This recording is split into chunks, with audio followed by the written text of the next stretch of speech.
Come and listen in to the radio station where the mighty hosts of heaven sing. Turn your radio on. Turn your radio on. Turn your radio on. Turn your radio on. If you want to hear the songs of Zion coming from the land of endless spring, get in touch with God. Get in touch with God. Turn your radio on. Turn your radio on. Turn your radio on. Turn your radio on. And listen to the music in the air. Turn your radio on. Turn your radio on. Heaven's glory share. Heaven's glory share. Turn your lights down low. Turn your lights down low. And listen to the Master's radio. Get in touch with God. Turn your radio on. Turn your radio on.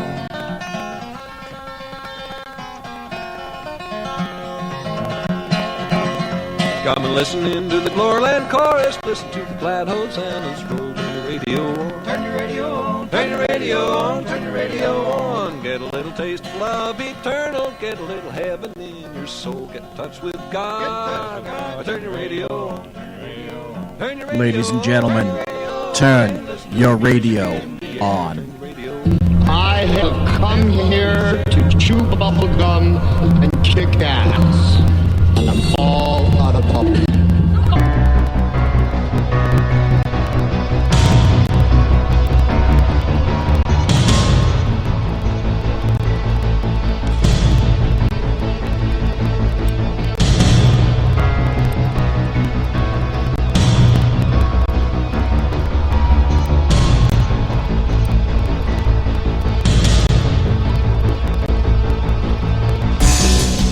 Ladies and gentlemen, boys and girls, children of all ages, we're back.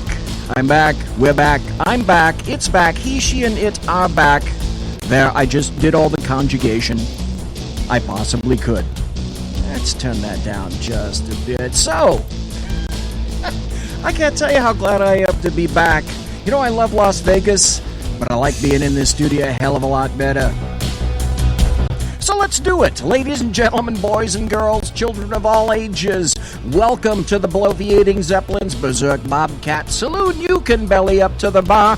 We've kept your seat, and it's great to see you back. You know what? I think Flackbait, I know Flackbait, is going to be a bartender tonight. He pulls with the best of them, and the lava lamp, as you can see to my left, your right, is in fact lighted.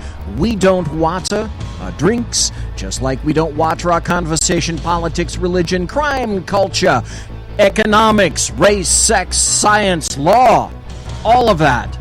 We have it here at the saloon. We talk about it all here at the saloon. Nothing is sacred, the speech is free, but the booze is not. All that we ask is that you flush the damn toilet, jiggle the handle, and don't forget to tip your waitress. But here's one interesting point. Oh, wait, BZ, you may be saying, there's only one interesting point tonight? No, there is more than one interesting point. And that's this. There's a particular individual who happens to be on the phone right now, immediately, and perhaps it's someone that maybe you hadn't anticipated. Well, if you'd been listening in chat, if you'd been watching chat, if you'd been in chat at shrmedia.com or High Plains Pundit Radio. Oh, wait a minute. Talking about High Plains Pundit Radio, who is this that we have on the line? Hey, BZ, can you hear me? Boy, can I ever. I can hear you very loud and very clear. How about you? I can hear you really good now, man. I'm glad you got everything up and running. Listen, here's the funny thing. Okay, we just got back from Freedom Fest. Those two miscreants got to fly on a nice airplane. And old BZ here had to drive his Kraut car to and from Las Vegas in the heat. Okay, it has great air conditioning. Thank you very much. But the funny thing is, throughout all of that, and despite all of that, here we are in the station tonight, in the belly of the beast, broadcasting behind enemy lines in occupied Fornicalia, about 3 miles away from what I term the Bill Mill in Sacramento. In fact, inside the belly of the beast, we have none other than Dan Butcher, the High Plains Pundit, and I have to tell you, Dan, it is abso-damn-lutely wonderful to hear you here. It's great to have you, sir. Well, I appreciate it, BZ. And you know what? I think you need to talk to that cheap-ass Sean Lewis and tell him you need a pay raise, man. Well, he's already signed one shameless contract, but you know the funny thing is, in I think it's God. When did I do my first show? I think my first show wasn't till January. I'd sort of been a hanging honor in Sackheads Radio, but I didn't actually get to. Oh, damn! I'm going to have to wait until January to renew my shameless contract. Damn me for that. Well, BZ, make sure you ask Sean. He just loves contract negotiations. He really does.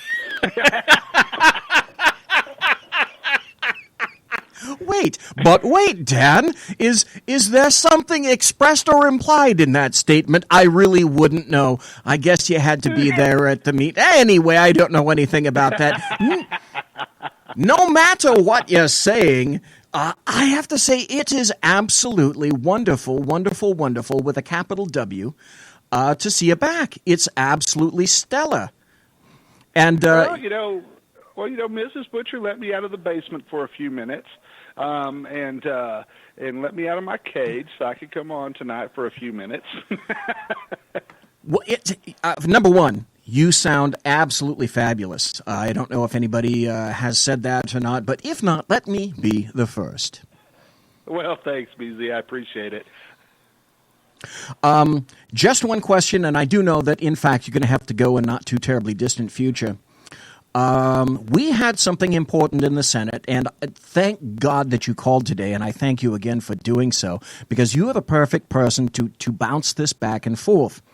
There was a particular incident that occurred today in the Senate, and we got really darn close. The Senate Republicans actually voted to move ahead on Obamacare repeal. And the funny thing is, well, let's see, they were split about 50-50, and who broke the vote? Oh, that's right, Vice President Pence.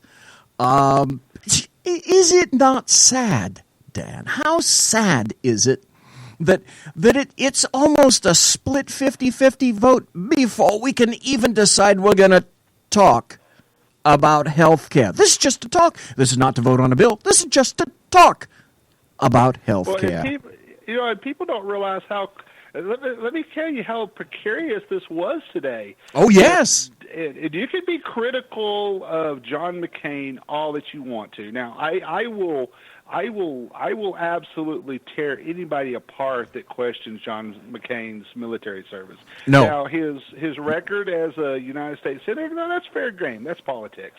Yep. But, the fact that the guy got up out of his recovery bed, he's got brain cancer, came from Arizona back to D.C. for this vote. That's how important and precarious this vote was, that John McCain actually had to, a lot of people are saying, that Pence cast the deciding vote. There would not have been a deciding vote if John McCain had not came back to the United States Senate today. So that's how close this was. I mean, we can criticize the Democrats all we want to, but the Democrats, they that's one thing that they do a lot better than the Republicans do. When it's time to rally the troops, yep. The Democrats do a fairly good job of it. The Republican leadership, as of late, has done a horrible job. And I ran a cartoon on my Facebook page today, and it was a picture of the Majority Leader Mitch McConnell, and of course the Speaker of the House. And the cartoon was, hey, if we don't start doing our job, they're going to repeal and replace us. And that couldn't be a broader statement and a very important statement to make, because we gave the GOP control of the White House. We put them back in power. We gave them back the White House. We gave them back the United States Senate. And the top priority above anything else was the repeal and replacement of Obamacare, the absolute disaster. Bingo. And they had, and thus far they have completely failed in that. And I know this was an important vote today, and it was a step in the right direction, but it's still a long battle to get anything accomplished. Just to repeal Obamacare, let alone replace the damn thing. Here's the weird thing is, and you have to think of it, well, you don't have to, but I would suggest people think of Obamacare in these terms. Okay, people are saying, well, if you repeal it, you have to replace it. And if you replace it, they have to be concurrent. Well, no, they don't. Number one, just repeal the son of a bitch. And here's why. Right. If you repeal it, if you say, no, I don't want to repeal Obamacare, what you're saying is that, okay, the way it was before Obamacare is worse than Obamacare. So I ask you and everyone else out there, is the way it was worse than Obamacare? Because that's what you're going to get if you repeal it. No Obamacare, no ACA. And I submit, no. So that's why those who say, oh, you can't repeal it without replacing it, oh, bull. Because what you're going to get is what you had before. And that is to say, a lot of people covered by policies that they liked. Right. And here's the thing, too, and I'll address this. What people don't understand is that Obamacare has been 8 years in the making. Obamacare, the original legislation, was written in a way where they could make adjustments to it along the way. The bulk of what is in the Obamacare law right now was not in the original law passed. It was kind of an open book, and they could add to it and modify it and adjust it as they saw fit moving forward. And it was written specifically that way. And, Nancy Pelosi famously saying, hey, we're going to have to read it to see what's in it. And she was absolutely correct, because what is in the law now is far different. Is far different than what was originally passed, over 8 years ago. And so, the Democrats were also very smart. They laid a lot of landmines within the legislation to make it very hard to repeal and replace, because they anticipated that. So people have to understand the first step is to repeal the damn thing, and then it is a multi-phased project to replace it. It's not just something that you're going to say, hey, we're going to repeal this and then we're going to replace the law. It's not that simple. It's going to take several other pieces of legislation. It's going to take several years to, once you repeal it, to replace it and undo the damage that has been done. And I'm going to make this, and I made this prediction, and I stand by this. If the Republicans fail to simply repeal Obamacare, this is not even replacing Obamacare. Right. If the Republicans fail to repeal Obamacare by 2020, the next presidential election, you will see a single-payer system in the United States. And here's why. Oh yeah. We had the Democrats come out yesterday, with their brand new. They're rebranding themselves, and they're coming out with a real popular agenda, and at the top of that agenda is a single payer healthcare system. Guess what? There are a lot of Republicans that would also like to see a single-payer healthcare system in this country. And that is very dangerous, folks. That's the next – people have to understand that the way Obamacare was written, with the exchanges, with the elimination of certain types of insurance, that the fact that Obamacare didn't even address rising healthcare costs. Obamacare dealt with insurance. It did not deal with rising healthcare costs. Bingo. And Obamacare was designed to fail. It was designed to fail big time, and it was designed to fail to be a stepping stone to a single-payer healthcare system, which is the holy grail of the progressive movement. It's nothing. What it is, Dan, is the Cloward-Piven system writ large. And that's this. What you do is you tax the system to its ultimate, where it has no other alternative. You make so many damn demands on the system. where it has no other alternative but to collapse under its own weight. Then, upon collapse, precisely as you point out, then miraculously angels flock in, and you hear bells, and the lights from heaven come down, and then all will be well as the government steps in and makes your healthcare wonderful, and then you have many more wonderful little Charlie God situations. Isn't that great? Oh, yeah. Oh, God. There's a whole and I'm going to bring that. I'm glad you brought that up. If you want to see what is the complete and utter failure of a single-payer socialist healthcare system, look at what is happening with Charlie Gard over in the UK right now. Yep. Basically, the parents have no say. The child belongs to the state. The parents. Listen to this. The parents literally had to go to court today to make a motion to get permission to take their child home from the hospital, so the child can die at home, away from the hospital, and so they can spend the last days at home with this child. And so now you have a judge deciding that the fate of the child. If the child's even going to get to spend his last days with his parents. That is the prime example of a single-payer healthcare system. It's insanity. Picking who lives, picking who dies. Are you know, there's an absolute classic Twilight Zone episode Yep. where you're talking about, are you obsolete? And the state is determining who is obsolete and who is not. That is what has exactly taken place in the UK court system and with the healthcare system in the United Kingdom in regards to little baby Charlie. They basically decided that this child's life is obsolete. It's not worth saving. They signed on. I'm sorry. I should specify. The United Kingdom signed a treaty held from Brussels, which said essentially the state does in fact get ultimate control of what happens to your health care. Say what you will about Sarah Palin, and I have enough negative things, thank you very much, to say about Sarah Palin, but she was absolutely spot on when she said, hey, do you care for death panels? Keep going in that direction. Guess what you've got with Charlie God? You have people that are absolutely, completely uninvolved, making decisions from on high with the health care of an infant. One of the first persons that any logical thinking, emotional, true human being would say, you know what, let's really try to save this child.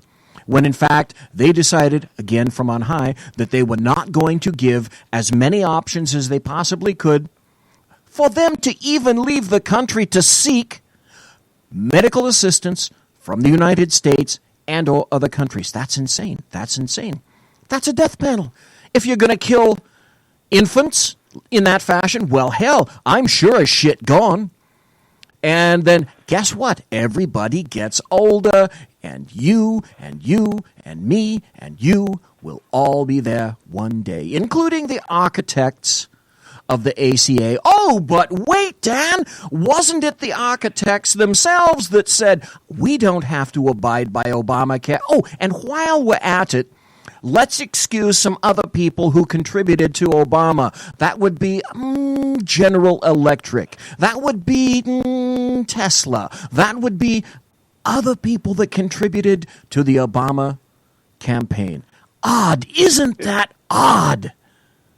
Well, you know what? And it goes even further with this, BZ, because, you know, you start with a baby who has let's face it, the odds of baby Charlie surviving, even with treatment, were astronomical. True. But absolutely true. But there was still that little array of hope. Because but it's an life infant. is so precious. It's an life infant. Is not, yeah, life is not revered. Life is not not important in a single payer healthcare system. So you start with babies such as baby Charlie. And then you go to, you know what, we go to prenatal screening, and we have babies born with with autism or babies born with birth defects. Well, now the state can deem these babies not worthy. Why not? Because they're going to be a burden on the state as a whole. And then it comes to, you know what, we feel that, once, your family has a history of heart. You've had a heart attack. You know what? You're not going to be a candidate. We're going to eliminate such procedures as open heart surgery, as heart replacement surgery, as lung replacement surgery. We're going to eliminate that stuff because, what value does it matter? It's going to extend your life for 10, 15 years. So you're not a valuable member of society if we have to spend that type of money on you. And then it goes further than that. Then it gets to, okay, what age is viable? Oh, wow. You know what? We know it's going to cost the state $1 million for once you reach 65 years old for us to support you. So, you know what? I think we need to have a mandatory assisted suicide age so that you're not a burden on the state in your golden years. People will say, well, Dan, that's outrageous. Folks, that is the way this type of thinking goes.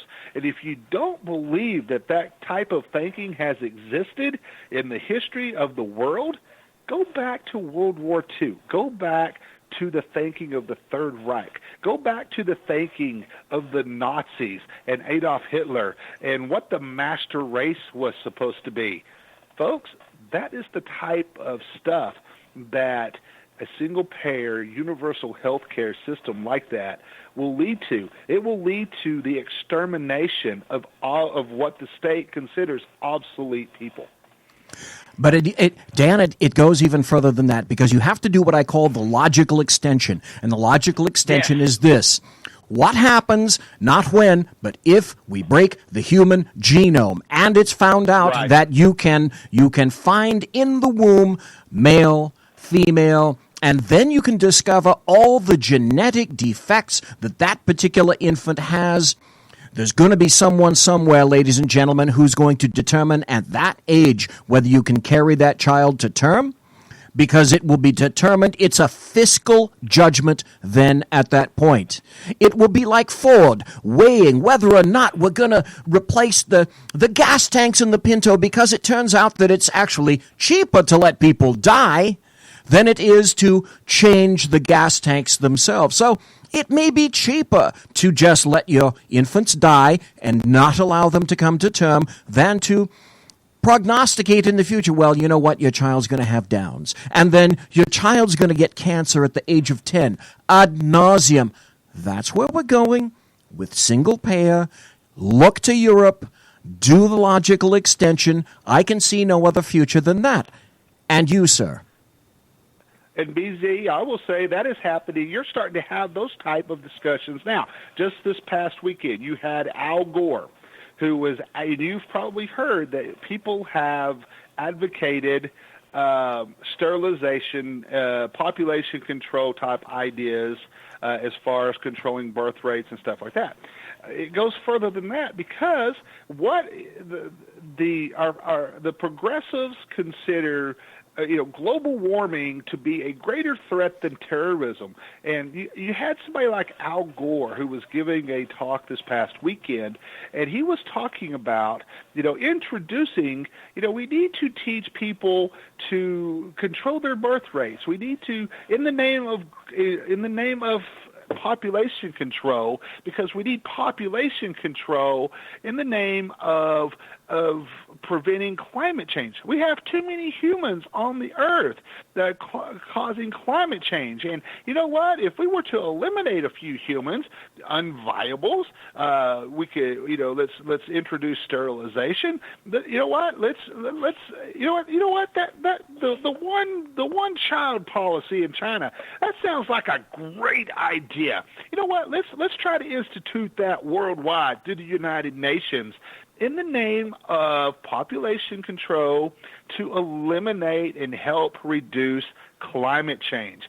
That's how far this goes. I already saw it, been there, did it, lived through it. 1960s, late 1960s to early 1970. 1970, a book came out by Dr. Paul Ehrlich called The Population Bomb. And in it, he said the world was going to explode by another 10 years, the world was going to be so overrun by people that basically like Guam, it's just going to tip over. Then, 1976, the film Logan's Run. Anybody remember that particular film? Yes. By the time I you watched it the other night. Yeah, but by the time you get to be 20, and then at the age of 30, boom, you're killed because it's better for civilization that way. And then, of course, don't forget, there's Soylent Green. Soylent Green is people. Yeah. We have so many people that we put people into dumpsters, and then at the end, you get to splay your arms out in a fountain and say, Soylent Green is people. Keep on this. Keep on this. We were given warnings of this in the 60s and the 70s. It didn't turn out in terms of the population bomb. Hello to Paul Ehrlich.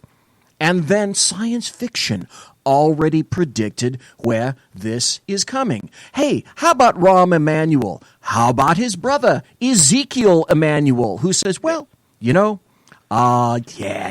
By the time you get to a certain age, you're not worthwhile anyway. So, yep, we're going to move you aside. Time to move. Move along. Nothing to see here. Nothing to live for. Wow, that was long. Think about this, BZ, and I'm going to come back to this. And, I think two of the greatest science fiction writers happen to have done great television shows, and that would be, of course, Rod Serling. And Gene Roddenberry. Think about the era that they lived in, the 1960s, and what they were living through. You've brought that up as an example yourself. How many times did they incorporate these type of themes as kind of a warning to the public in the episodes? And I'm recalled there's a episode of Star Trek: The New Generation where you have an alien race. The guy comes on and he's working with the crew, and they're trying to save the planet from destruction from solar rays from a sun and stuff like that. And this particular scientist's work is very important to doing this and accomplishing this. But he has reached the mandatory age that he must commit suicide because in the name of controlling the population, so we don't have too much population on the planet. And so you're seeing these type of themes playing out and what they were in warning us.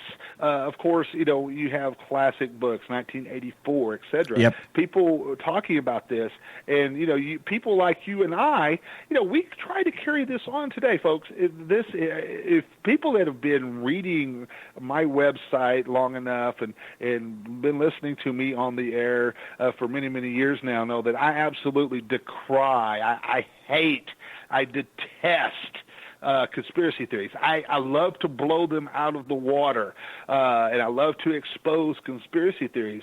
Folks, the stuff we're talking about right now, this is no conspiracy theory. This is no theory. You're witnessing this, and you're watching it play out right before your eyes. Absolutely. It's occurring. Hello, it's another. These science fiction tales were cautionary tales to wake up, because the people on the left have, in fact, said, they're coming for you, they're coming for you, they're coming for you. We're going to go to a break. Dan, I have to tell you, thank you very, very much for being here. God bless you, sir. Hope your health continues to be absolutely stellar. I consider it an honor for you to have been here tonight, and I thank you, sir, ever so kindly for the time that you took here in the saloon. You know what, BZ? It was an absolute pleasure. And, man, you know what? Anytime you need me, just give me the call, and I'm there for you, my friend. Thank you ever so much, folks. That has been Dan Butcher, owner-operator of All Things Fabulous from High Plains Pundit. And, folks, I tell you what, absolutely great to hear Dan. And tell you what, please come right back. Please come right back. Conservative media done right. You're listening to the SHR Media Network. Breaking news. According to the latest report coming out of SHR Media, a merchandise store to support both the Reaver of Common Sense and SHR Media has just been unleashed to the general public. Be forewarned that this site can be contagious and numerous items can be purchased to support the best news programming. Go to Reaver.one website and click on the store link to check out the merchandise. Hello, I'm Matt, a student at Hillsdale College. Here's Hillsdale President Larry Arnn on the continuing relevance of the Constitution. Many argue today that the Constitution is outdated because it addresses problems peculiar to the 18th century. Some parts of the Constitution do read rather quaintly. Consider the injunction against titles of nobility in Article 1, Section 9 of the Constitution. But is that so outdated? The purpose of the injunction is to prevent the government granting special privileges to some for partisan reasons. This strikes at the heart of the rule of law. The crony capitalism so common today is a place where the government bestows favors and tax dollars on some businesses to give them a leg up over others. This is exactly the kind of thing the Constitution was meant to prohibit. The Constitution is not so outdated after all. This Constitution Minute was brought to you by Hillsdale College. To join the national conversation on the Constitution, go to constitutionminute.com. Times are dark. The people misled by corrupt politicians, lied to by establishment media, and deceived by the false messages of Islam. A nation in confusion needs a guide. It needs a man with a cane. I'm Dave Milner. Join me on Spreaker, SHR Media, High Plains Talk Radio, Live Rebooting Liberty, and YouTube for a unique brand of commentary on the unpleasant blind guy. Because truth is not always pleasant. In a world controlled by corrupt politicians, You got a business. You didn't build that. a team of ordinary men emerge from the ashes to give voice to the voiceless and hope to the hopeless. Sackhead Sean. Dude, I'm not saying Catholic, stupid. Sackhead Clint. All good friends of ours usually show up drunk. Also starring Sacco as the producer. I'm a little bit drunk, 'cause I'm drinking. They are the Sackheads Radio Show. Every Wednesday at 8 p.m. Pacific on SHRmedia.com.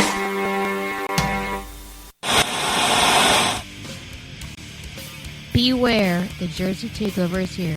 Every Monday through Friday, 11 a.m. to 1 p.m. Eastern Standard Time. You can catch the Reverb Common Sense Show, hosted by Jersey Joe, right here on SHRmedia.com and HighPlainsDailyNews.com.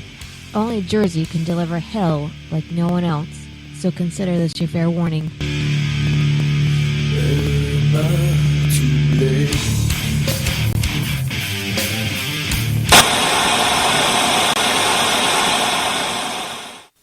Conservative media done right. You're listening to the SHR Media Network. In a world where insanity reigns supreme and safety pin manufacturers are running out of metal for the diapers of the leftists, it's comforting to know an ancient, fat, long-haired, bearded reprobate has your mind in mind. Ladies and gentlemen, boys and girls, children of all ages, broadcasting behind enemy lines in occupied California. And despite every attempt by the SHR Media Network to revoke his shameless contract, we return to the bloviating Zeppelin's Berserk Bobcat Saloon. Ladies and gentlemen, boys and girls, children of all ages, I have to tell you, quite frankly, it is absolutely wonderful to be back. Now, it wasn't a bad thing to be in Las Vegas. We just came back. All of the Sackheads Clinton and Sackhead Sean and myself went to Lost Wages, and we had a great time for one full week at the Paris Resort, going to see the 10th anniversary of Freedom Fest. And it's the exact same thing that Ken was promoting and we've been promoting here, and Sackheads has been promoting, SHR been promoting, High Plains Pundit, etc. And I'm still back at Dan appearing on the show. That was absolutely... Wait. Where's my manners? Well, it must have gone into that room over there. So, Manners, come on over here. I'd like to say hello to everybody in chat. I just got focused like a laser beam just for a moment. So I have to say thank you to White Mamba in chat. Thanks to Mike in chat. Thanks to the unpleasant blind guy who isn't. Yes, he's blind, but he's not unpleasant. Dave Milner. Of course, HP Pundit himself, Dan Butcher. We have Arkog. We have Mary Brockman. And yes, of course, she's sitting in a chair. Embroidered on the back of the chair is her name, and everyone knows by now to stay far away from that particular chair, because Flackbait, who is the bartender tonight, is also the bouncer and will make sure that he will bounce you basically out of that chair. Freedom Fest. I have to tell you, I've been completely rejuvenated from Freedom Fest. Having gone there and seen all the people that we saw, gotten the interviews that we acquired, it was absolutely marvelous. We happened to get two particular very, very important, what I consider to be sort of semi-coups. We spoke to John Stossel, and then we spoke to Larry Elder on the last day, Saturday. And basically, it was a half day. We were in the process of trying to wrap up our equipment, and we saw, oh, there comes Larry Elder. And he comes and he sits and he speaks to the people in the booth right next to us. That was from Ricochet.com. So Clint had already left. Sean and I looked at each other and went nudge, nudge, wink, wink. You know what? I think we need to go over there. And when he's through, we need to grab Larry Elder and sit down and talk to him. So Larry Elder gets through and he goes right in front of us and he goes to the booth just to the left of us. Now, he talks to them for a little bit. Now, I should care to note that Larry spoke to the people on the right, Ricochet, maybe about 10 minutes or so. Then he comes over to the people on the left of us, and quite frankly, I couldn't even see who the hell they were. They weren't the people that were originally present when we opened up the booth itself for SHR Media. And he spoke to them because, of course, we're listening. We want to hear what this guy's saying. So we listen, and he's talking to Larry maybe about 7 or 8 minutes or so. And it seems really quiet. And we're thinking, God, is he actually asking Larry Elder questions? Or are they just sort of humming in unison and saying namaste numerous times? Because if that's a conversation, then they must be having a conversation between statues, because I really don't hear much being said. Larry Elder comes over here. Sean had spoken to him and said, hey, come in, sit down. I'm running the board. Sean is on a microphone, and Sean, we have a discussion with Larry Elder where Larry broaches about 104 decibels. He barks out laughs like your basic harbor seal, and he had a damn great time. And we had a damn great time. If you're not on it, you must go to shrmedia.com right now. Okay, not right now, all right, because you're listening to me. But quick like a bunny rabbit when you're through listening to the Berserk Bobcat Saloon here on the SHR Media. Go to shrmedia.com, click on the interview with Larry Elder, and you'll hear Larry Elder bark like a harbor seal. Larry Elder spent over 30 minutes with us, had a great time. We pitched questions at him left and right. He took off his coat, put it down, and that's an indicator that he thinks that he's going to be staying with us for a while. And by God, he did. We had a wonderful, wonderful time. Now, if I do have time myself, I have probably one of the strangest interviews that I think I've ever conducted. I don't want to Bigfoot myself. Maybe I will go ahead and Bigfoot myself anyway. This guy was from the Alinsky Center. Now, the Alinsky Center, yes, it's exactly what you think it is. It's Saul Alinsky. Well, Saul Alinsky passed away in the early 70s. His sons, I believe, are still running the Alinsky Center. Saul Alinsky, if you remember, wrote what I term the far-left, semi-socialist, anarchist book, Rules for Radicals. And it's not unlike the Cloward Piven effect that I mentioned earlier to Dan in terms of, hey, I've got a great idea. Let's tear down the system, overload it with all sorts of crazy shite, and then when it finally collapses under its own weight, we'll sneak in ourselves and rebuild the whole thing under the guise, in the auspices of what we really want the nation to be, the government to be. We want it to rule all. That's what what Saul Alinsky was all about. And I had the most bizarre Purple Planet kind of Zephron discussion with a gentleman from the Alinsky Center who essentially was making the argument that Saul Alinsky wasn't a leftist. No. On the other hand, he was truly a person from the right. Wow, that's a hell of a statement. That's why I went to Freedom Fest, to listen to all sorts of people. And I spoke to there's another gentleman, there's an article that I'm writing up right now about an attorney that I spoke to. And it's just, there were so many concepts that we dealt with under so many people that we spoke to. In Freedom Fest last year, 2016, we had about 3.5 days and got, I think Sean said we got 14 interviews. In 2 days, one complete day and a half less that we had this year where they were active, we got 20 interviews. So we did more with less. One of the reasons for that is, again, this is like out of the Twilight Zone. It rained in Las Vegas. Oh, no, it didn't rain. It came down in a torrential downpour the first day of Freedom Fest. So all the people that were supposed to be there speaking, setting up their booths, etc., were delayed for hours. One particular guy said that he'd been circling Las Vegas for about an hour or two. The pilot said, you know what, we're running out of fuel, so I think we're going to go back to where we came from, which is Phoenix, Arizona. He didn't even make it over here until the late night. Strange stuff going on. So I think Sackheads probably have a few tales to tell you tomorrow, Wednesday night, on the Sackheads radio show. And if I don't get to them tonight, I will have some tales to tell you, certainly, and an interview to play later on, if not tonight, then on Thursday, involving this particular individual named Ralph, which is a great name, from the Alinsky Center, attempting to convince me that the Alinsky Center is right-wing and not left-wing, that they are conservative and not supporting of anarchists whatsoever. That was an incredible interview. So as we already discussed with Dan, a very important thing today, the Senate, the Republicans in the Senate squeaked by 51-50 with the Vice President Mike Pence's vote that they have agreed that all this agreement was just to sit down to discuss, we're going to proceed with health care. This was just a vote to see, do we want to talk about it or not? Well, for fuck's sake, you want to talk about it, unless you don't care about your jobs in 2018. Hello, big bells and whistles, klaxons, etc. Guess what, boys and girls? 435 seats up for bids next year in 2018. Note from BZ to the senators, don't screw us over.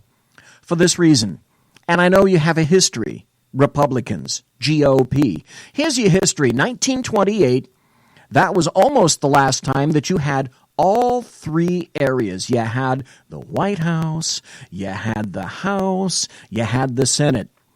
Then it was decades later, almost 70 years later, when the GOP owned the White House under Bush from 2003 to 2006. Under George Bush, yes, the presidency, the House, the Senate held the reins of power. And so after that, we basked in all the wonderful things that particular tempestuous time when the GOP, when the Republicans really held the reins of power. And man, they got some shite done, didn't they? Wait, are you trying to say that they didn't get a lot of shite done? Yeah, that's my point. You have the reins of power now. We gave you the House. We gave you the Senate. We gave you the Oval Office. Now, what are you going to do with it? And we fall back to the standard position, which is, I don't know, the established hacks decide to their imminent peril. You want to keep on with that kind of crap? You're going to pay for it. You're going to pay for it. We heard about cautionary tales. The cautionary tale is here. 6 months into the Trump presidency, yep, President Trump is in fact the dude with the dead orange cat on his head, and he varies from day to day. But already he's managed to do some good things with us, for us, to us, here in the United States. Yeah, he's a laugh riot every day. Yeah, I'd wish he'd shut the hell up on Twitter. That's kind of a chancy thing to say, depending on, the Trump supporters that you come across these days. So it's all about right now process and the Democrats not standing for anything. But now they have a branding, and it's just right out of Domino's Pizza.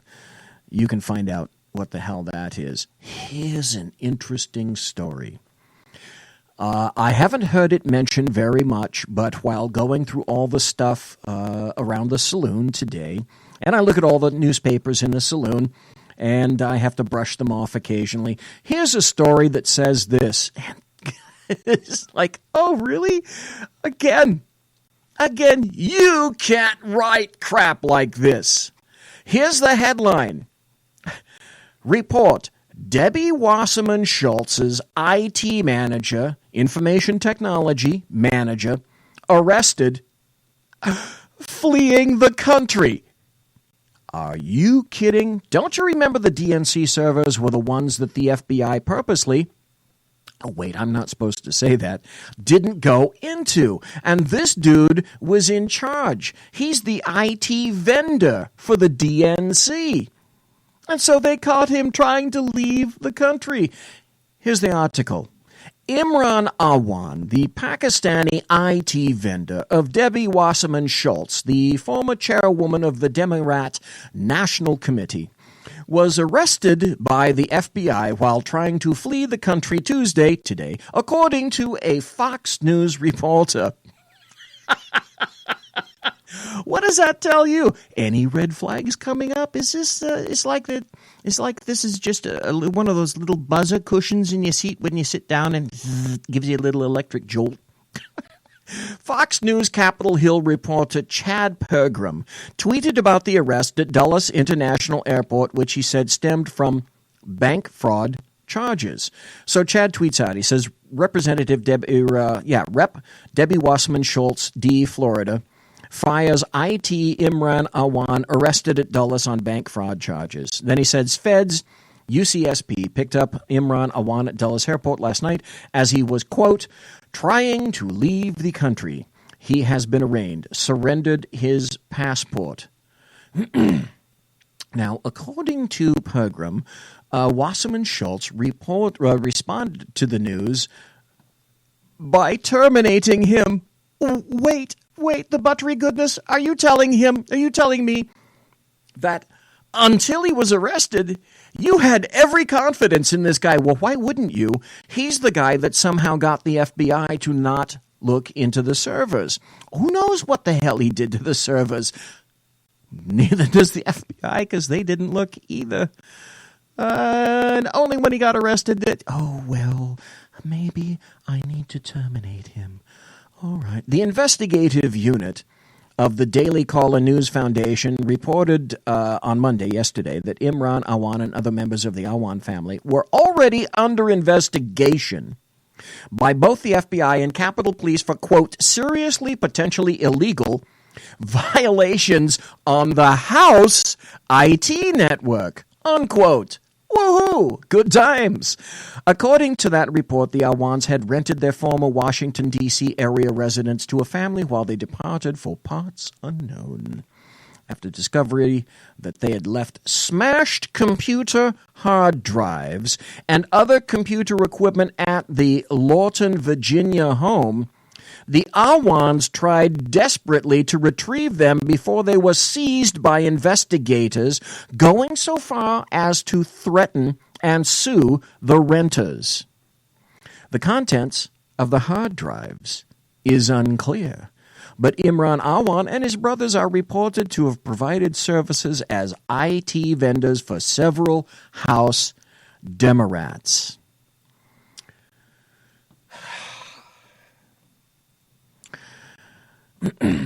Is this a story that's going somewhere? My fallback position always seems to be, you can't write this shite. You absolutely can't. And you want to talk about collusion? This is from the House of Collusion. The Democrats over on the left-hand side, and yes, they already want, all the Democrats want to talk about is Jared, and Russia, and Trump is just...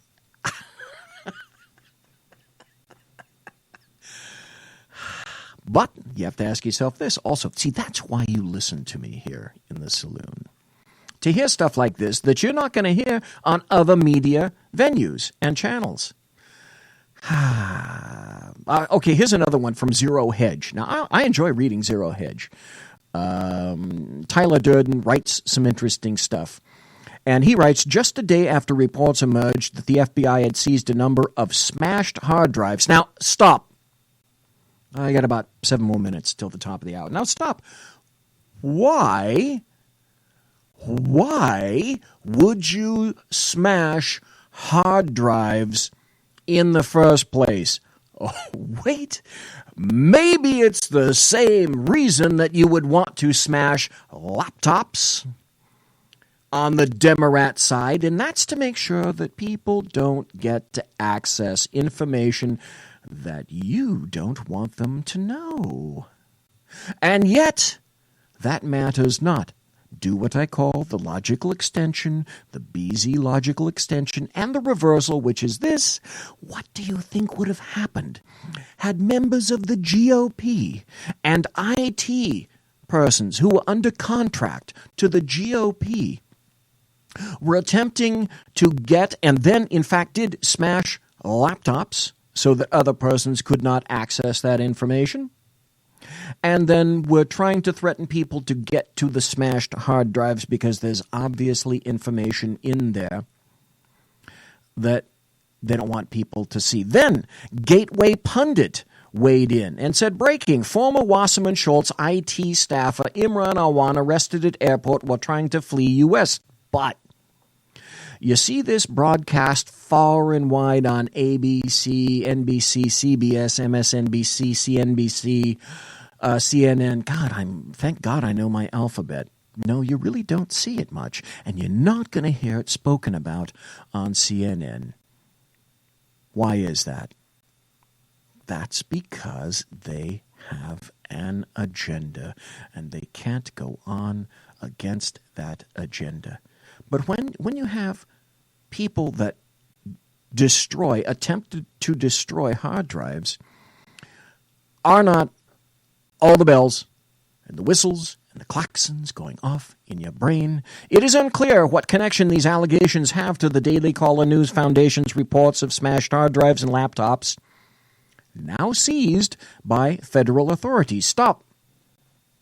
They're going to do forensic examinations of these things. If you know anything about an IT forensic examination of items such as this, you may or may not be surprised as to what it is that can be recovered in some situations like this. And if they didn't do a particularly wonderful job, then in fact the FBI may find something of import in those hard drives. An earlier report from the same Daily Caller investigation appeared to show Wasserman Schultz prepared to go to bat against Capitol Police on Awan's behalf, if you remember that. Raising further questions about the nature of the computer equipment, Wasserman Schultz asked Capitol Police Chief Matthew Verderosa to return a seized laptop to her, appearing to threaten consequences if he did not. And I'm sure at this point now, you remember that video because it was out in video and in public. And it went sort of viral. She threatened the chief, the D.C. police chief. And it appeared that he was threatenable. Now, what actually happened to that laptop, I couldn't tell you at this point. But again, that's why you listen to me. Another very important thing came down. Let me see if I can get over to it because I think I'm going to talk about Trump and Sessions when we come back. And this is something that I think people missed. And I'm going to turn up the volume on this because I think we've reached a new paradigm. And that's this. Politicians, not just the presidency, other politicians in government have reached the point where there is, in fact, a new paradigm and a new sheriff in town. it looks like the Trump folks took to Periscope about Trump arriving, and the press wasn't there. This is kind of what it sounded like. And in the background, if you're looking at this particular video, you can see Marine One in the background. There's another plane, and they're speaking, and this is broadcast live on Periscope. Now, if you look over here, and Kellyanne Conway are here as well. You can see Kellyanne Conway, you can see Scaramucci, and you can see President Trump in the background. This is being broadcast live on Periscope. Marine One to Air Force One. And here's Trump transitioning. Now, it goes on like this, and I'm going to turn it down for a little bit. But this is a new paradigm. So I have to ask you, these are people on Trump's team who have gone to Periscope and completely, now in this situation, the press are now the middleman. And what do we know about middlemen? Frequently, they get eliminated. Now, if the press has thrown a hissy fit, Mach 1, Model 1, over that, what do you think the press is going to do when, let's say, the Trump team gets kudos about making their own videos and placing them up on social media? This is live. This is happening. This happened today. And you can see it here. Not one press person in sight. When I saw this, the first thing that it said to me is, this is perhaps, and I have to ask you, I'm going to ask you right now, and during the break, think about it. Write something in chat if you're so motivated. Is this the future of government? For better or for worse, social media has changed entirely the way we do business with the press and with news and information. Now we got Marine One. It's starting to take off. You're watching people walk up into the back of Air Force One, which just became Air Force One because the president stepped into it right now. I think we did. I think in that video that very few people pointed out, we're about to see things turned on their heads even more. So I ask you, and come back and chat, and let me know. I think this was a turning point. When you have people on any government team who've decided that they're not going to let the press go, I don't know, pick a place. And they instead cover it themselves, and they broadcast it live on social media, which now is so easy to do. Even Mr. Stupid here learned how to do that. Well, folks, I have to submit to you that maybe things have changed, or they're going to change. So, in conclusion, before we go to the break, I have to ask you, well, is this a good thing or a bad thing? Are you a good witch or a bad witch? Conservative media done right. You're listening to the SHR Media Network. Hey, it's Sean from the Sackheads Radio Show. Also one of the owners here at the SHR Media Network. Are you opinionated? Have you ever wanted to do your own show? Have you ever heard somebody like the Sackheads and go, yeah, I could probably do that better? Well, now's your chance. Send me a 5-minute clip at sackheadsradio@gmail.com, and maybe you can be part of the SHR broadcasting team. sackheadsradio@gmail.com. Times are dark. The people are misled by corrupt politicians, lied to by establishment media, and deceived by the false messages of Islam. A nation looking for direction needs a guide. It needs a man with a cane. I'm Dave Milner. Join me on Spreaker, SHR Media, Pundit Press Radio, and YouTube through the SHR Media page for a different kind of commentary on the unpleasant blind guy. because the truth is not always pleasant. In a world controlled by corrupt politicians, You got a business. You didn't build that. a team of ordinary men emerge from the ashes to give voice to the voiceless and hope to the hopeless. Sackhead Sean. Dude, I'm not saying Catholic, stupid. Sackhead Clint. All good friends of ours usually show up drunk. Also starring Sacco as the producer. I'm a little bit drunk, 'cause I'm drinking. They are the Sackheads Radio Show. Every Wednesday at 8 p.m. Pacific on SHRmedia.com. The bloviating Zeppelin. He's big-footed enough radio shows to last a lifetime, courtesy of Sean, Clint, Ken, and Jersey Joe. Now it's time for him to waddle on his own 2 feet via the glorious SHR Media. Gird thy loins for the bloviating Zeppelin's Berserk Bobcat Saloon, coming soon to ossicles near you. Excelsior. Conservative media done right. You're listening to the SHR Media Network.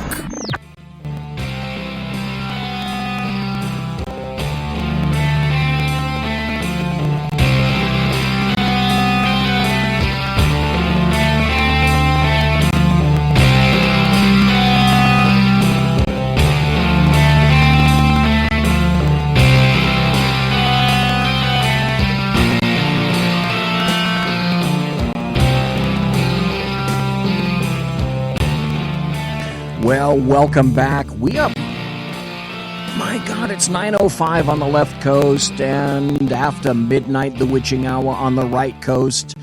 Lots of people up late, and I have to say, again, thank you to everyone in chat. Thanks to Dan and ACOG and Murray Brockman, White Mamba, Dave Milner, Mike, and all points in between. Thanks for listening, and again, kudos and thanks to Dan Butcher from HP Pundit for his appearing here in the saloon earlier this evening. I asked the question about media, and that was this. Earlier today, Tuesday, well, it's now Wednesday, if you're on the right coast. And there were people in Trump's organization that were shooting video, a live feed on Periscope, and there were no reporters there. And basically they were reporting on the fact that President Trump had just landed in Marine One, and now he's transitioning over to Air Force One. Scaramucci was there. Kellyanne Conway was there. A number of faces that are familiar to you. And I said, you know, everybody missed this. For whatever reason, I don't know why, everybody missed this. And the very first thing I thought is this a new paradigm? Is this where we eliminate the middleman? Now, it's interesting in chat because Dave Milner said, as far as the Trump admin is concerned, the press are no longer the middleman. Well, Dave, I think you may have hit on something there. That's the paradigm against which the American, what I call the press, the American media maggots, they're fighting against. They're bleeding numbers, they're bleeding ads, they're bleeding cash, and they're bleeding readers, and they're bleeding eyeballs.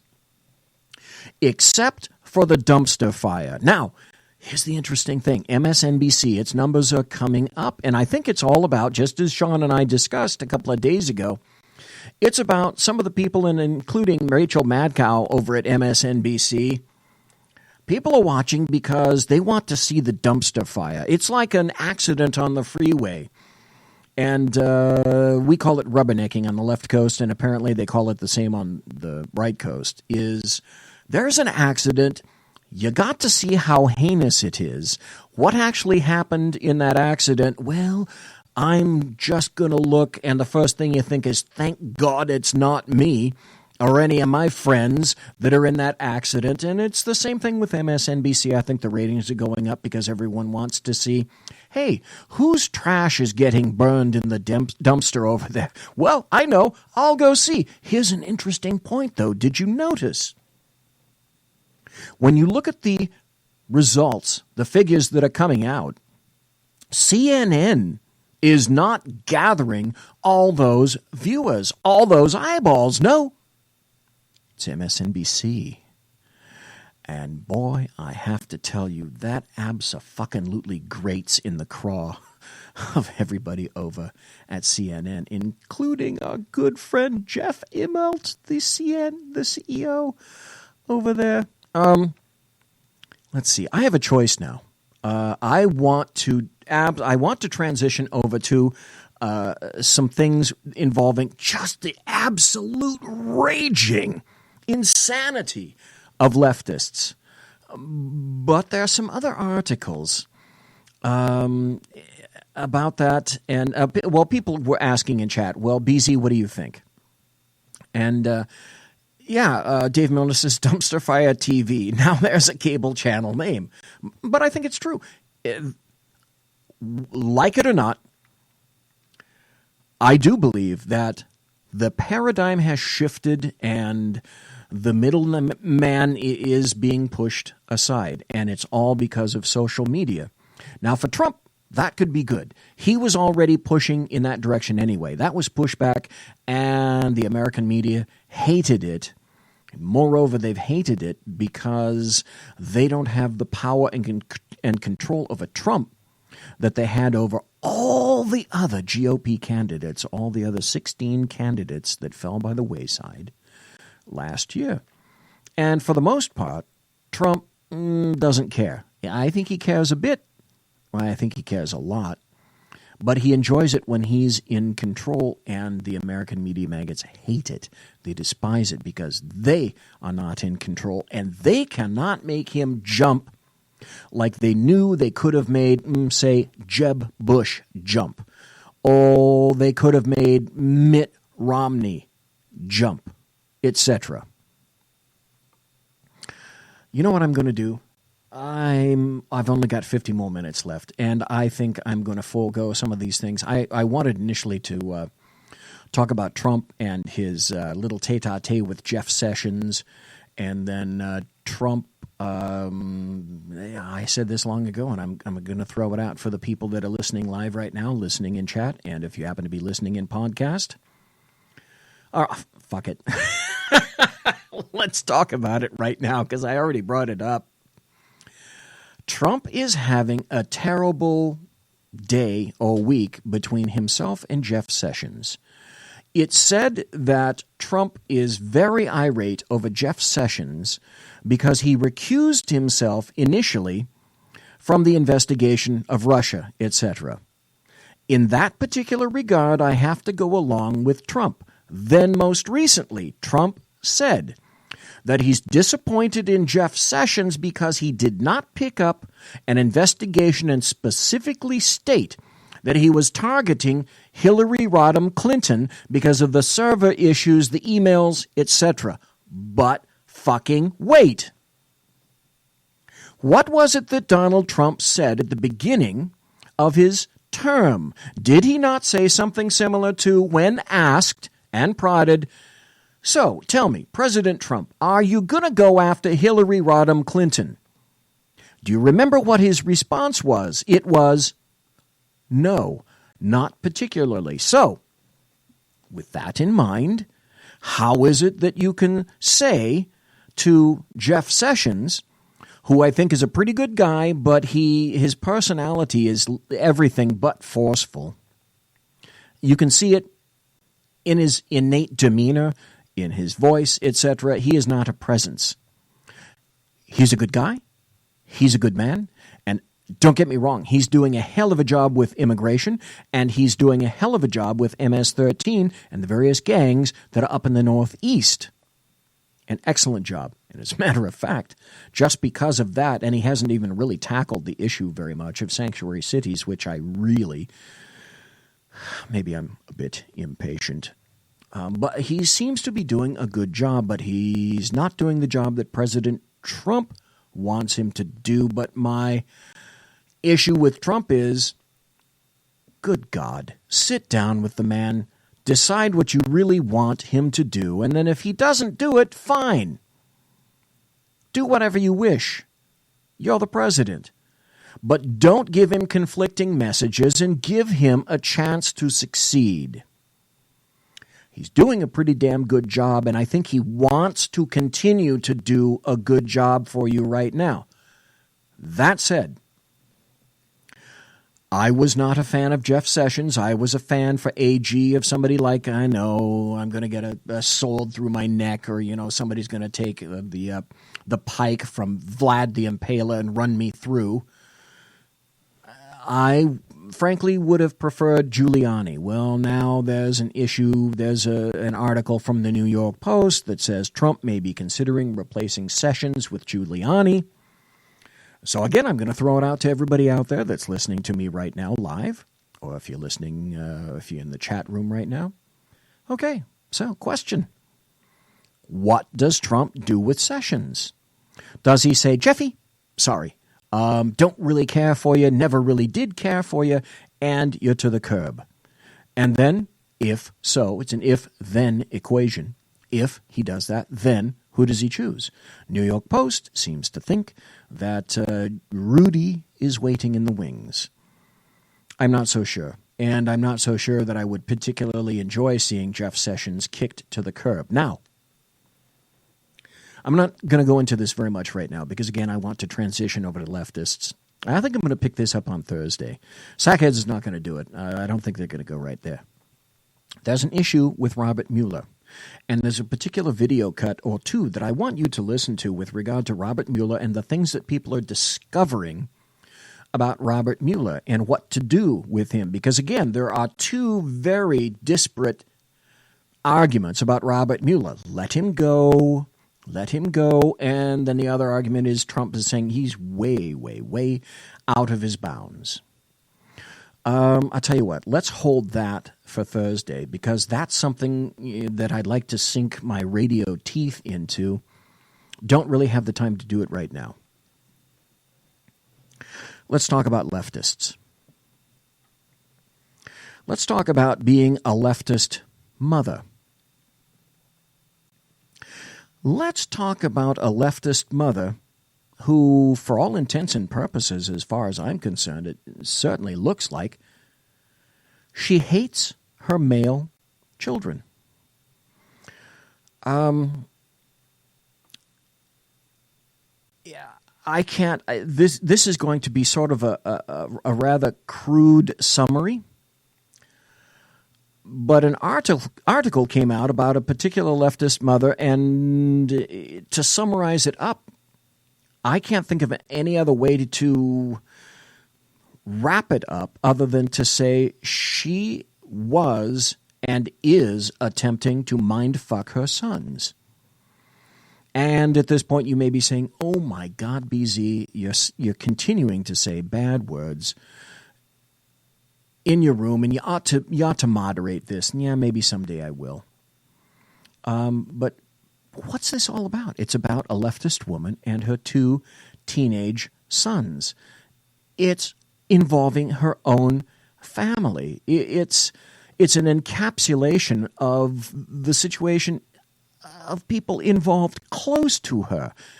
That is to say, she's decided that she's going to sacrifice her own sons to her own philosophy. Wait until you hear this. And she's pissed because her sons are not demonstrating behavior that in her mind is the proper behavior to display. In other words, they're not doing what she attempted to train them to do or not to do. And in fact, it may have created the exact opposite effect. So it started with a Washington Post article back in September of 2016. The headline is this. When I saw this, I thought, oh, where is this going to go? And it's by, okay, this article is by that particular individual, that leftist female. She wrote an article that was published in the Washington Post, the leftist magazine of D.C., by an individual, a woman named Jody Allard. The headline is this: My teen boys are blind to rape culture. Stop. First, you have to agree that there is a rape culture endemic all across the fruited plain. That's another issue for another day. It starts this way. Oh boy, my son said, rolling his eyes. Not rape culture again. We were sitting around the dinner table talking about the news. As soon as I mentioned the Stanford sexual assault case, my sons looked at each other. They knew what was coming. They've been listening to me talk about consent, misogyny, and rape culture since they were tweens. They listened to me then, but they are 16 and 18 now, and they roll their eyes and argue when I talk to them about sexism and misogyny. There's no such thing as rape culture, my other son said. You say everything is about rape culture or sexism. Stop. Do you think his son is correct? She says, I never imagined I would raise boys who would become men like these. Stop. Her sons then were 16 and 18. Add another year, now they're 17 and 19. You think her sons don't read what she writes? You bet your ass they do. And she just said this: I never imagined I would raise boys who would become men like these. That's not positive. Oh, so you need a leftist translation, right? So what does she mean, men like these? That's people that don't automatically buy into and keep a tight grip on the quite one-sided philosophy that she'd attempted to ingrain into their wheelhouses over the years. The indoctrination that she'd started hadn't stuck. Therefore, as far as she's concerned, they're bad boys. Soon to be very bad men. Get that. Bad men. I never imagined I would raise boys who would become men like these. Men who deny rape culture or who turn a blind eye to sexism. Men who tell me I'm being too sensitive or that I don't understand what teenage boys are like. You don't speak out about this stuff, Mom. They tell me with a sigh, it's just not what teenagers do. As far as she's concerned, shame on them for speaking like that. Shame on them for wanting to actually enjoy their young lives and their teens not quivering in abject fear of encountering life thinking that everyone and everything is out to penetrate, hurt, and kill you. It's too uncomfortable to separate themselves from the pack, so they continue to at least dip their toes into toxic masculinity. Allard won't be honest to you and me about this, so you know what? I'm going to be honest for her. I'll do her job for her.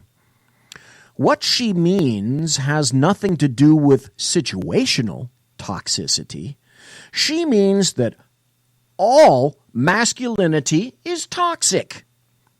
There's no other interpretation for it. She'll stand on a platform of victimhood, slitting her wrists in public and readily damning everyone around her, but she won't step into the light of honesty and clarity, two elements that I've said time and again that I highly prize. She continues, my son didn't call out his friend. He didn't remind him that lack of enthusiastic consent means there is no consent.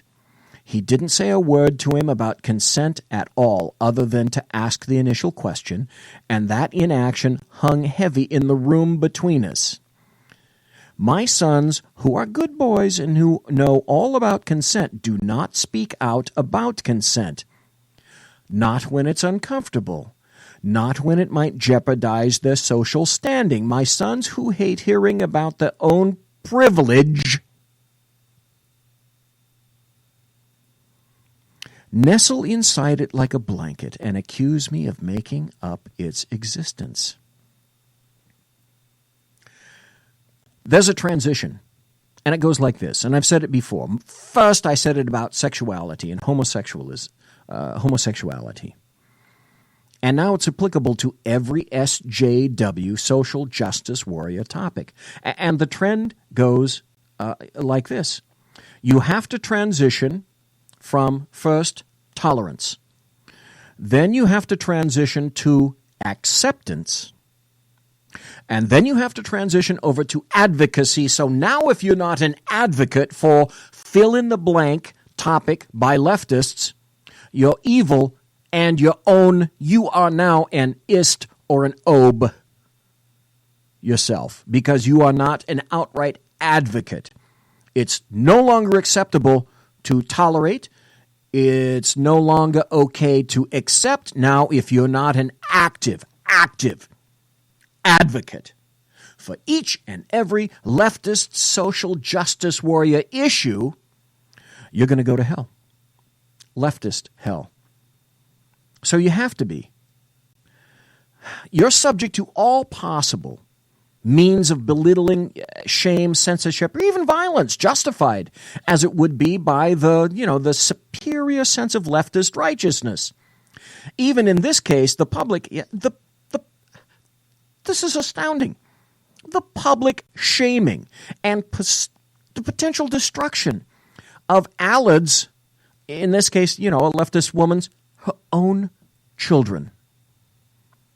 Children who are not mentally prepared to fight you in a public venue and likely have absolutely no interest in doing so. You're their mother. That's how your sons see you. That's how they see you. First and foremost, your mom. To you, Alad, that makes absolutely no difference. They exist but to be made negative examples of in your world. Your relationship with them, as far as you're concerned, it doesn't mean anything. They are now no more than tools that you apply, Alad, to a particular social justice warrior program with a very specific point. You see them as the problem. You say so clearly, you get to use them. And she writes, the next sentence in the article, my sons are part of the problem. Alad, they'd just rather see you as mom because that's what kids at that age do. So let me stop again, okay? The following paragraph is very important, and so I had to include it here, and that's this. She writes, Alad writes, I'm a survivor of rape and sexual abuse. My sons know this, like they know I was once a reporter, and I love curries and coffee. But they have never been sexually abused, and they cannot fathom what it's like to stand in a scalding hot shower trying to burn away the touch of a stranger's hands. I've told them why dismantling rape culture is so important to me, but they will never truly understand how survivors feel. That's a powerful statement. That's a powerful paragraph. Jody Alad, I'm sorry for your past. It was obviously an evil act perpetrated by an evil person against you. I know crime. I know evil. I know what it looks like and what it smells like. I know how and why it operates. I've spoken to many a woman like you. I fought it for 41 years. I suspect that's possibly longer than maybe even she's been on the planet. I didn't Google her to see how old she is, but I wouldn't be surprised. I've investigated sexual assault cases. I've investigated child abuse cases. I've investigated homicides. I'm sorry for your past, but you use your past like a battering ram and now against your own children because you feel entitled to do that. Absolutely entitled. As far as you're concerned, they've stepped out of line, so now the gloves are off.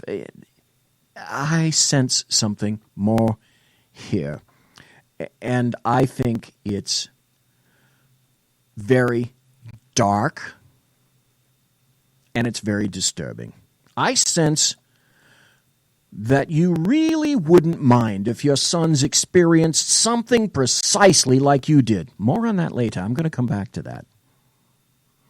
So in your superior and all-knowing social justice warrior way, you have, Alad, the luxury of being an absolutist.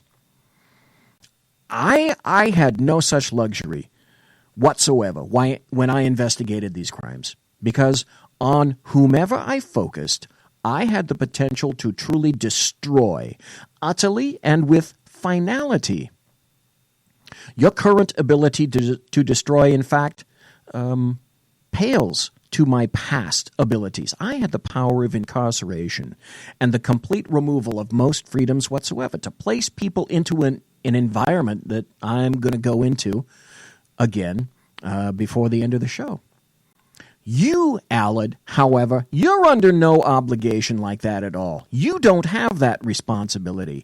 That's a massive luxury, the likes of which I don't think that you appreciate.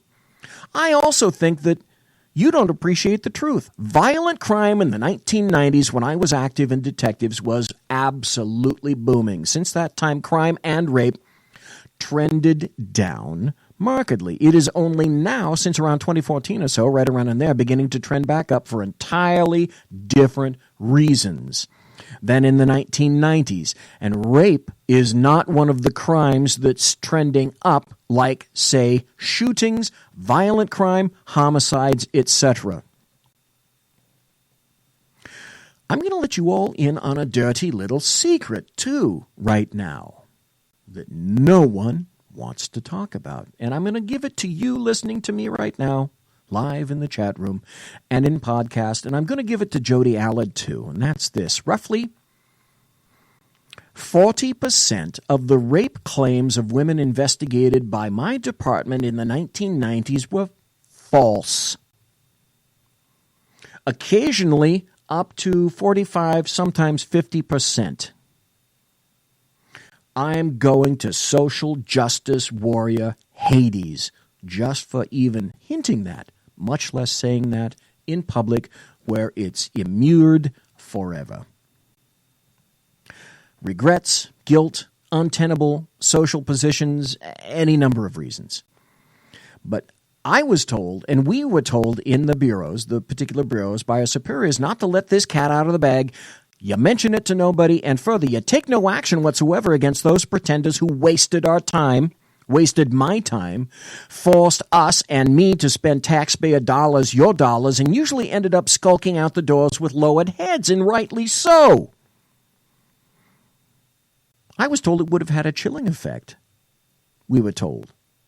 You know what? The only chilling effect was upon the women who were true crime victims. False claims denigrated, and in a way, it raped these women a second time. Men didn't do that. Women did that. But this is where Alad crosses a line. And guess what? I'm going to come right back. And please, I'm asking you do too. Please come right back. Conservative media done right. You're listening to the SHR Media Network. Hey, it's Sean from the Sackheads Radio Show. Also one of the owners here at the SHR Media Network. Are you opinionated? Have you ever wanted to do your own show? Have you ever heard somebody like the Sackheads and go, yeah, I could probably do that better? Well, now's your chance. Send me a 5-minute clip at sackheadsradio@gmail.com, and maybe you can be part of the SHR broadcasting team. sackheadsradio@gmail.com. Times are dark. The people are misled by corrupt politicians, lied to by establishment media, and deceived by the false messages of Islam. A nation looking for direction needs a guide. It needs a man with a cane. I'm Dave Milner. Join me on Spreaker, SHR Media, Pundit Press Radio, and YouTube through the SHR Media page for a different kind of commentary on the unpleasant blind guy.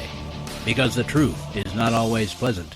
Hey, this is Mim from Freedom Fest, the world's largest gathering of free minds. Join your friends from SHR Media at the beautiful Paris Resort in Las Vegas, Nevada, July 19th through the 22nd for 3 amazing days of liberty-oriented discussion, investment advice, and the Anthem Film Festival. It's our big 10th anniversary, featuring keynote speaker William Shatner and Freedom Fest favorites, including Steve Forbes, Jim Rogers, Lee Edwards, David Boaz, Doug Casey, Dinesh D'Souza, John Stossel, Lisa Kennedy, Grover Norquist, Peter Schiff, and many more. Don't miss out. Register at freedomfest.com for $100 off the regular registration rate when you use the all-caps code SHR Media. Featuring right thinking from a left brain and doing the job the American maggots won't. BZ is fundamentally changing America one diaper at a time. Just when safety pin manufacturers are running out of metal for the diapers of the leftists, where the speech is free, but the drinks are not. The Bloviating Zeppelin's Berserk Bobcat Saloon can be heard every Tuesday and Thursday night, commencing at 11 p.m. Eastern and 8 p.m. Pacific, where pushback is a requisite art form in and of itself. Let your ossicles be truly liberated when you listen to the Bloviating Zeppelin's Berserk Bobcat Saloon, only on SHR Media Network. No ferrets were harmed in the making of this ad. Conservative media done right. You're listening to the SHR Media Network.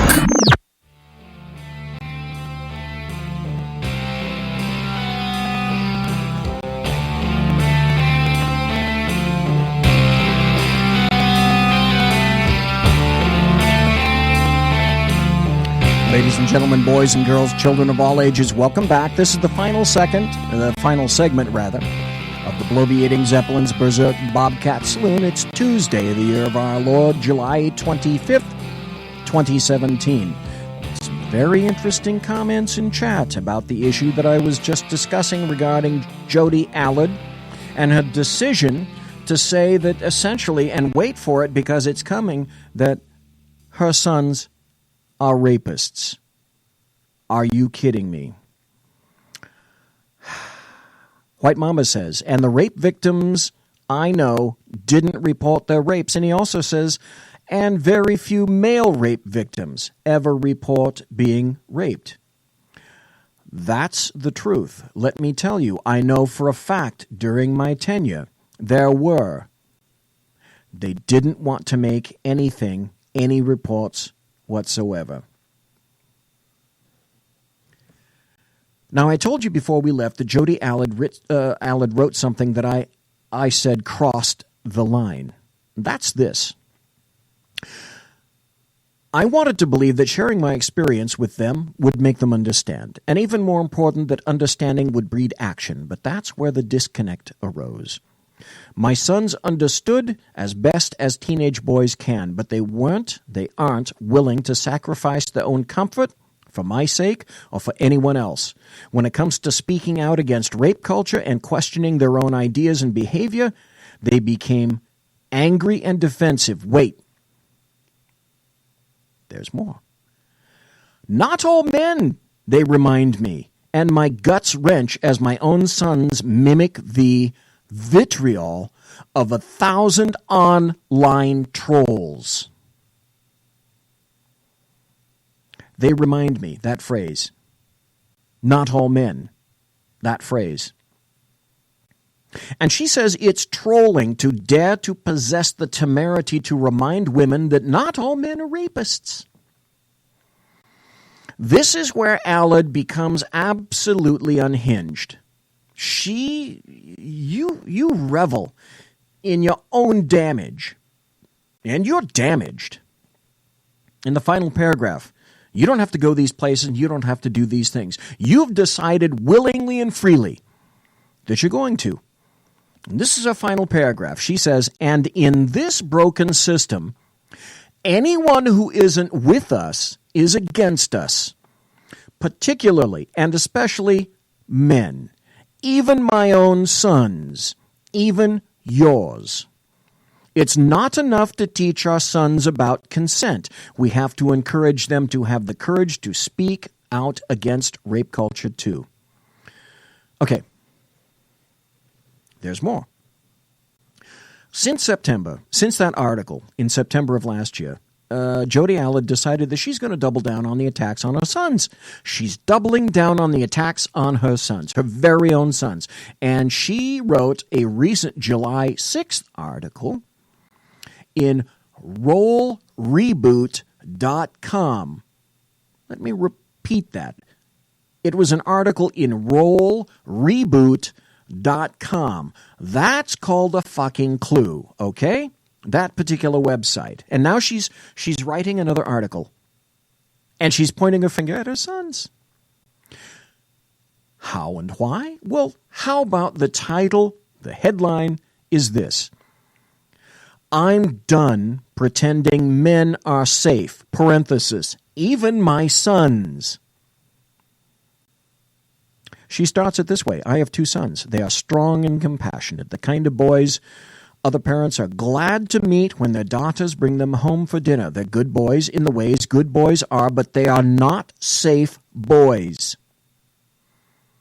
I'm starting to believe there's no such thing. This is the U word, people. This is unhinged. Meaning, let me translate for you if you didn't get it.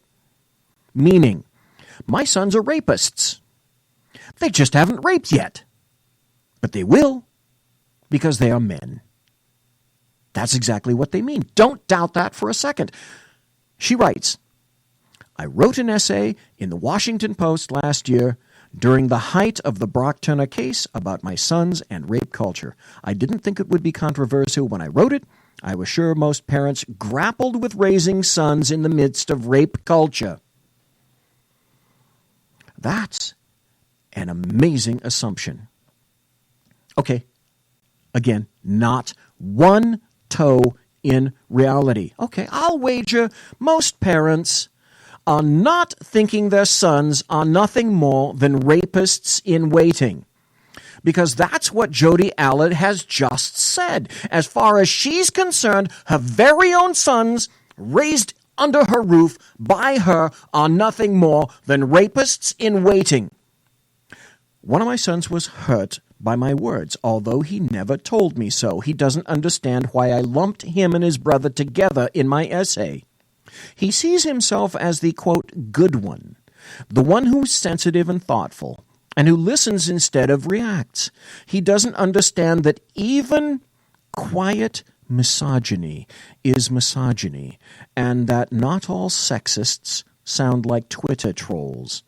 He's angry at me now, although he won't admit that either, and his anger led him to... Oh, you know where this is going right now, don't you? Sure you do. Nod your head up and down. He's angry at me now, although he won't admit that either, and his anger led him to conservative websites and YouTube channels, places where he can surround himself with righteous indignation against feminists and tell himself it's ungrateful women like me who are the problem. How absolutely joyous, it must be to come to realize, well, no, how joyous it must be for her own sons to come to realize that your own mother only tolerates you on good days and despises you on bad days and then writes about it. And remember, those conservative websites and YouTube channels do nothing but provide those of dim mind, because that's what she means, a righteous indignation. There's no room for discussion like every other leftist, or for any other kind of viewpoint other than Allen's. Just ask her. I'll wager, Jodi Allen, that you well and truly do not really know how your sons truly feel about you. And you may not know that for at least another year, maybe a number of years. But wait, I told you we're going to talk about leftists, and I got 20 more minutes. I may not even be able to get into the rest of this shite, because, trust me, if I don't tonight, I'm going to on Thursday. That's why it's called The Aftermath. there's more buttery goodness, okay, coming out where just not paintbrushes are utilized, but massive rollers. So check this. She writes, I know I'm not supposed to cast an entire sex with a single paintbrush, not all men. I'm sure some readers are thinking and preparing to type or tweet. But if it's impossible for a white person to grow up without adopting racist ideas simply because of the environment in which they live, how can I expect men not to subconsciously absorb at least some degree of sexism? White people aren't safe, and men aren't safe. No matter how much I'd like to assure myself that these things aren't true, at least she said it outright. What she said is this. I'll translate for her to you. 1. All men are rapists. And 2. All caucasoids are racists. Hey, Alad, hold up your hand. Look at it. You know what? You're a caucasoid too. Guess what? Wow, wait again. That makes her sons, in her mind, the worst of the worst. They are absolutely inherent sexists, rapists, and racists all in one. My God, woman. How could they have sprung from your liberated loins? The shame, the rush of revulsion that you must feel. Then this surprising bit of honesty on her part when she writes, I'm through wasting my time on people who are more interested in ideas than feelings. And I'm through pretending these people, these men, are safe. Did you hear what I just said?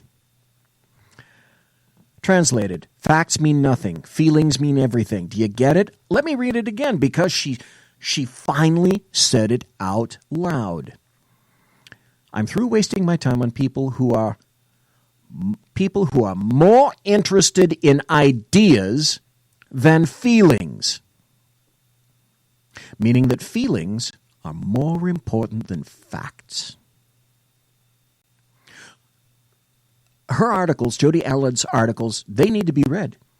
We need to understand well and truly how people like her think and how it absolutely distorts their world and permeates every damn fiber of their being and every second of their lives. Thank God. That's all I can say. Thank God that not all women live in this demented and stilted world that she lives in. So, I'm writing this. I wrote it on the blog, and I'm saying it to her now. I sensed something in your articles, in your philosophies, in your manner, your writings, and I believe it's very, very deeply, deeply disturbing and incredibly dark. You are here and you exist to make points that, in my opinion, not only involve you but overwhelm you. I sense that you really wouldn't mind if your sons experienced something on the order of what you did. Let me be blunt. Some days I think you think they should be raped themselves. Up to and until then, they can never understand, which is why, in your world, in my opinion, you wouldn't mind if more men were raped. You know, did you know? Were you aware? You get your wish every day. Those are called men's prisons. It's what they do. They're criminals. And they're evil. Evil exists. I'm really sorry that it visited Jodi Alad. All I'm asking her to do is please don't visit evil upon others. And please not your sons. I got 15 minutes. Here's another article. This happened on campus. This is from campusreform.org. Oh, you are going to love this headline. This is by Anthony Gakowski, who is an investigative reporter for campusreform.org. It's a headline that goes like this. Professor, all white people are racist. All men are sexist.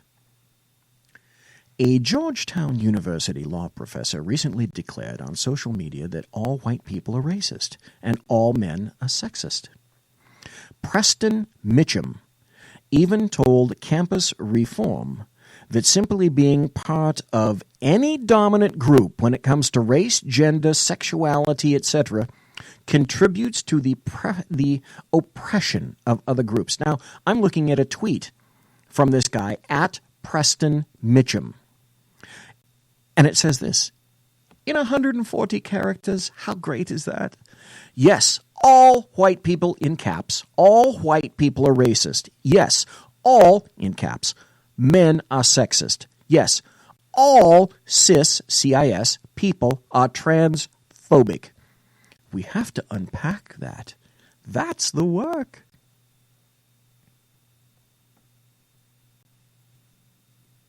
You can't make this up. A Georgetown University law professor recently claimed that all white people are racist and all men are sexist. That's the work. And that's what he wrote in that particular tweet. Mitchum frequently vocalizes his views on Twitter, arguing in one recent tweet that everyone has bias, stereotypes, and judgments, no matter who you are. But what makes this racist, transphobic, sexist is when you add power.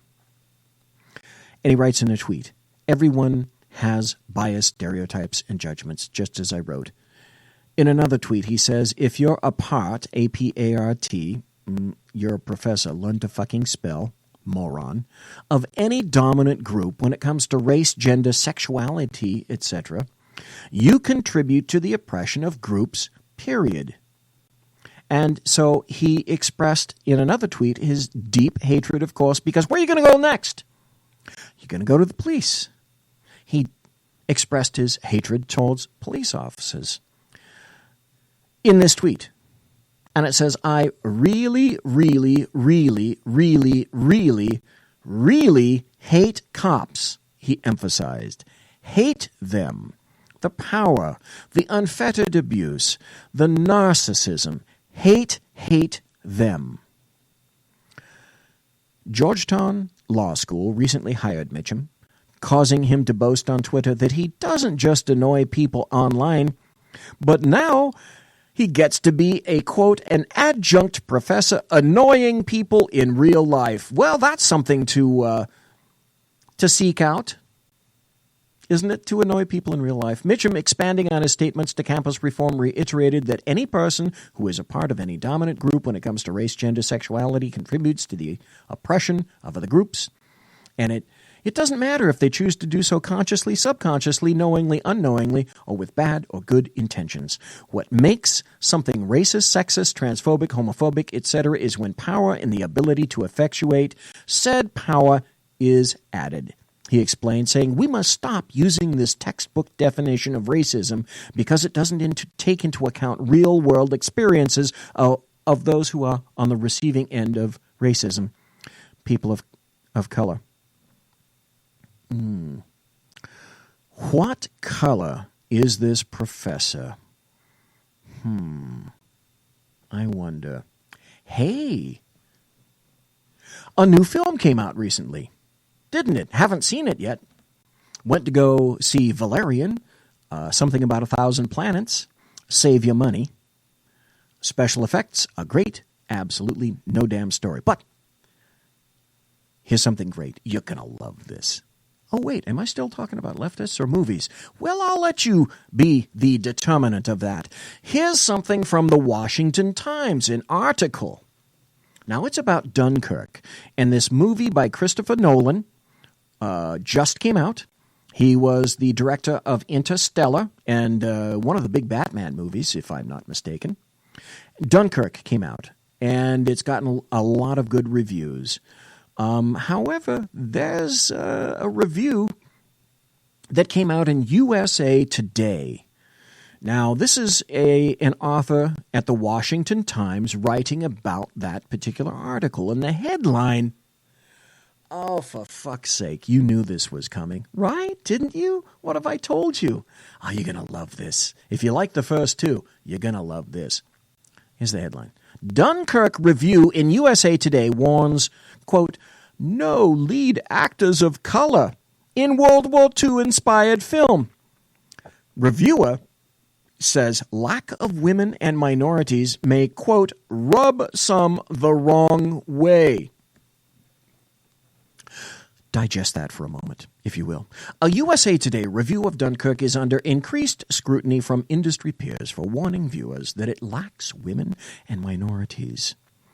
Social media ridicule followed the publishing of writer Brian Truitt's reaction to director Christopher Nolan's latest film, a World War II tale about Allied soldiers attempting to survive while pinned down by German adversaries in World War II. The columnist gave the film a glowing review while saying that its lack of diversity just may rub some people the wrong way.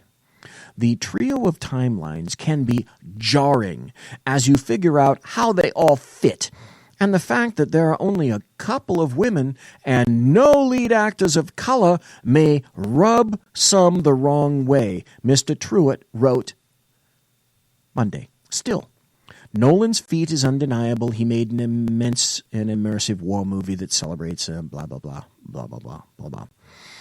And there's a guy in National Review Online named C.W. Cook who wrote, it was highly problematic that the British Expeditionary Force and the French Army stranded such a monochrome crew. Again. Historical Alzheimer's. You can't write this. This is what passes for acceptable journalism for people that are fucking brain dead, read by people who are fucking brain dead. Oh, but wait, there's Twitter. I wrote on Twitter. I tried to tweet about, earlier today, that particular incident with Debbie Wasserman Schultz and the guy from Pakistan who was arrested by the FBI. When I tried to do that on Twitter, Twitter told me, and I've got about negative 20 followers, not more than a handful, just a couple of thousand, as opposed to, somebody with 1 million.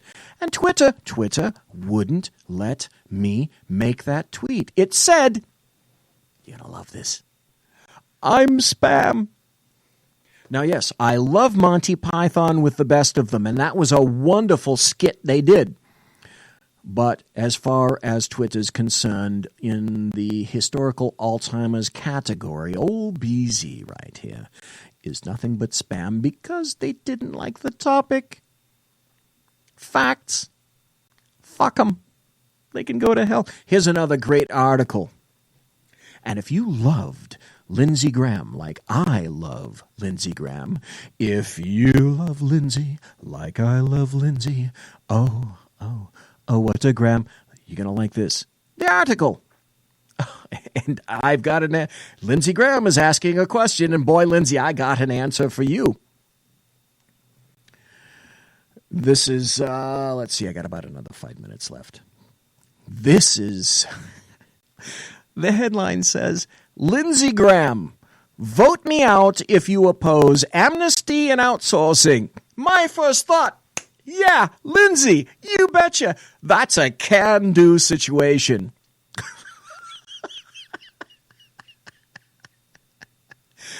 Hey, dude, just do the common thing. You and John get back together. And I'm glad John is feeling better, and I'm glad John got back into the Senate, and he's a trooper, and I admire his service. But you know what? You and John make a great pair together.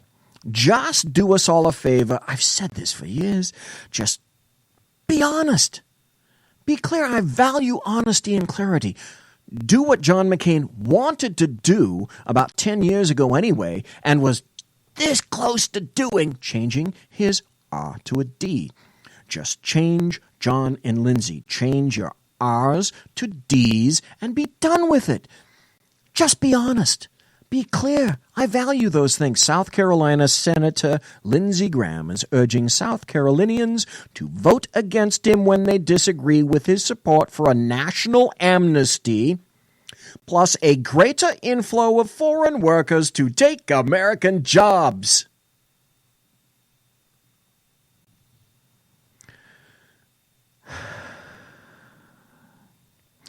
Anybody from South Carolina listening to this right now, live or in podcast, I say this. Take old Lindsay up on it. To the people who object to this, I don't want you to vote for me because I cannot serve you well, he said in a Capitol Hill press conference July 20th. He said, you know what, the key here is to be fair to the 11 million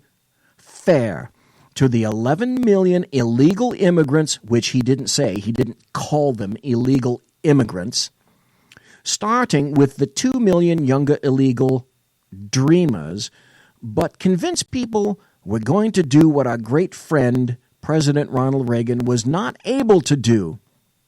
We're going to actually secure the border, control who gets a job, and increase legal immigration so foreign people don't have to cheat by illegally immigrating. I've stopped letting 30% of the people who are mad about immigration determine how I behave. To those who feel like you should deport younger illegals, boy, I couldn't disagree with you more. To President Trump, you're going to have to make a decision. The campaign is over. To the Republican Party, who are we now? What do we believe?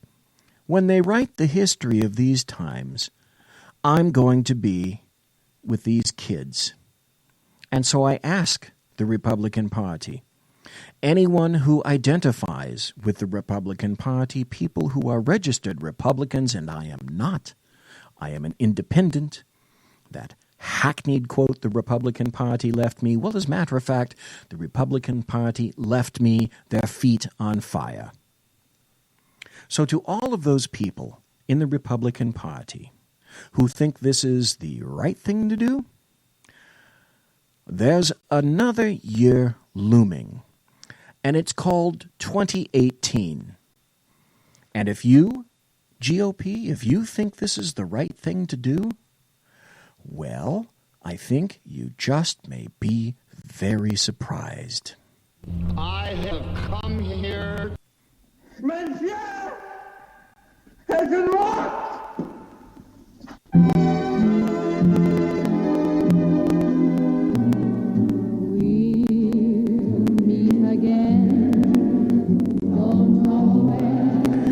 Well.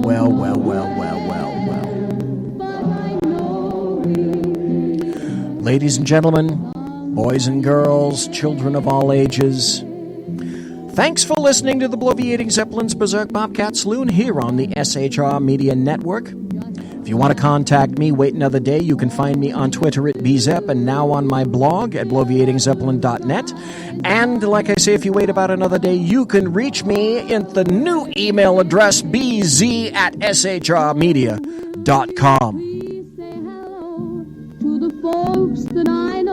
My original music is by Possessed Tranquility at ReverbNation.com.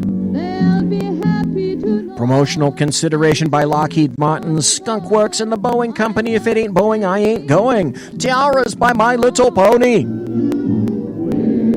Thanks to my personal Kettle One KC-135 refueling team, with whom I will be consorting in less than an hour. Folks, thanks for listening. Thanks for being in chat. Thanks for interacting. God bless. Take care. You be safe. Come back Thursday.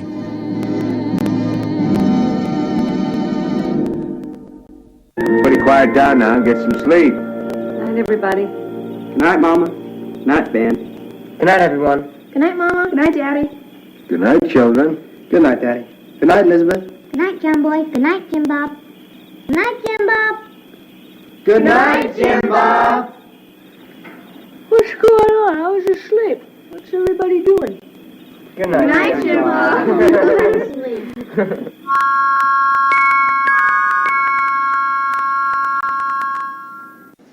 Good night, and good luck.